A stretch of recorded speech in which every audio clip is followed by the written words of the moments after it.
selamat datang di podcast Kelompok 2 yang beranggotakan siapa aja nih? Aku Alifa Dinovitasari. Halo, aku Dinda Permata. Aku Cynthia Aura. Aku Andika Putusatria. Aku Joshua Agustinus. Dan aku sendiri Yuanita Artika. Pada kali ini kita akan membahas tentang perubahan pola curah hujan di Indonesia.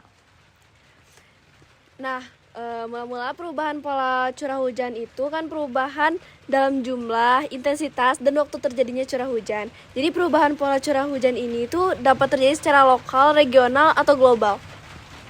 Nah, perubahan pola curah hujan di Indonesia tuh disebabkan karena beberapa faktor gitu, kayak pertama ada pemanasan global. Pemanasan global itu menyebabkan mencairnya glaser dan es di kutub. Hal ini juga menyebabkan permukaan laut naik dan mengganggu pola sirkulasi atmosfer. Yang kedua ada deforestasi. Deforestasi menyebabkan berkurangnya jumlah pohon sehingga kemampuan tanah untuk menyimpan air itu berkurang. Lalu poin ketiga ada perubahan penggunaan lahan. Perubahan penggunaan lahan seperti dari hutan menjadi perkebunan juga dapat mengganggu pola sirkulasi atmosfer dan menyebabkan perubahan pola curah hujan juga loh. Emang apa aja sih dampak perubahan pola curah hujan di Indonesia? Perubahan pola curah hujan di Indonesia punya banyak dampak yang signifikan terhadap berbagai aspek kehidupan seperti pertanian. Perubahan pola curah hujan dapat menyebabkan kekeringan, banjir, dan gagal panen. Selanjutnya, kelautan. Perubahan pola curah hujan dapat menyebabkan peningkatan salinitas air laut dan mengganggu populasi ikan. Dan yang terakhir ada juga kesehatan. Perubahan curah hujan dapat menyebabkan peningkatan penyebaran penyakit seperti malaria dan demam berdarah. Jadi apa yang bisa kita lakukan buat mengurangi dampak perubahan pola curah hujan sih? Nah, itu ada beberapa hal yang bisa dilakukan untuk mengurangi dampak perubahan pola curah hujan. Seperti mengurangi emisi gas rumah kaca. Mengurangi emisi gas rumah kaca dapat membantu mengurangi pemanasan global yang merupakan salah satu penyebab perubahan pola curah hujan. Yang kedua, ada menanam pohon. Menanam pohon dapat membantu menyerap air dan menyimpannya di tanah. Hal ini dapat membantu mengurangi dampak kekeringan juga loh.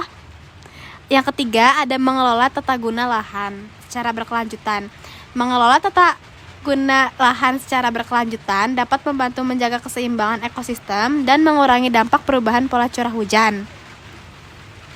Lalu, gimana sih pemerintah Indonesia telah berupaya untuk mengurangi dampak perubahan pola curah hujan?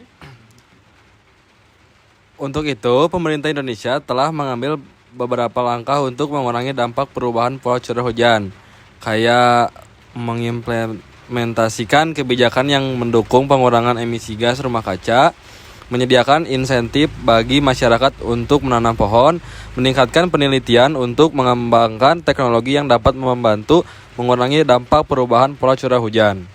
Nah, dari pernyataan kalian itu, coba deh salah satu apa harapan kalian untuk masa depan Indonesia terkait perubahan pola curah hujan?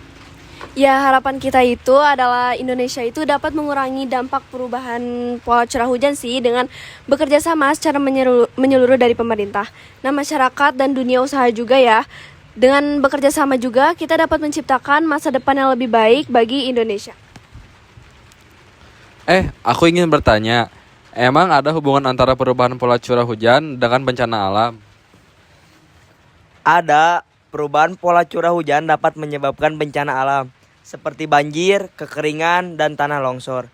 Banjir dapat terjadi karena curah hujan yang tinggi dalam waktu singkat, sedangkan kekeringan dapat terjadi karena curah hujan yang rendah dalam waktu yang lama. Tanah longsor dapat terjadi karena curah hujan yang tinggi dan tanah yang labil. Bagaimana sih cara untuk mengurangi resiko bencana alam akibat perubahan pola curah hujan? Nah, kalau buat itu tuh ada beberapa cara untuk mengurangi resiko bencana alam akibat perubahan pola curah hujan, kayak meningkatkan daya tampung air tanah, karena hal ini tuh dapat dilakukan dengan menanam pohon dan membangun sumur resapan. Yang kedua, itu bisa meningkatkan kesadaran masyarakat, karena masyarakat perlu memahami resiko bencana alam dan cara untuk mengurangi resiko tersebut. Yang terakhir juga bisa buat mengembangkan sistem peningkatan dini, karena sistem peringatan dini itu dapat membantu masyarakat untuk mempersiapkan diri menghadapi bencana alam. Oke, terima kasih. kepada kalian buat yang telah berpartisipasi dalam podcast kali ini. Semoga informasi yang disampaikan dapat bermanfaat juga bagi kalian ya. Ya, terima kasih atas informasinya. Saya lebih memahami tentang hubungan antara perubahan pola curah hujan dan bencana alam. Betul, saya juga jadi lebih termotivasi untuk melakukan sesuatu untuk mengurangi risiko bencana alam. Oke, terima kasih atas tanggapannya. Sampai jumpa di episode selanjutnya. Bye.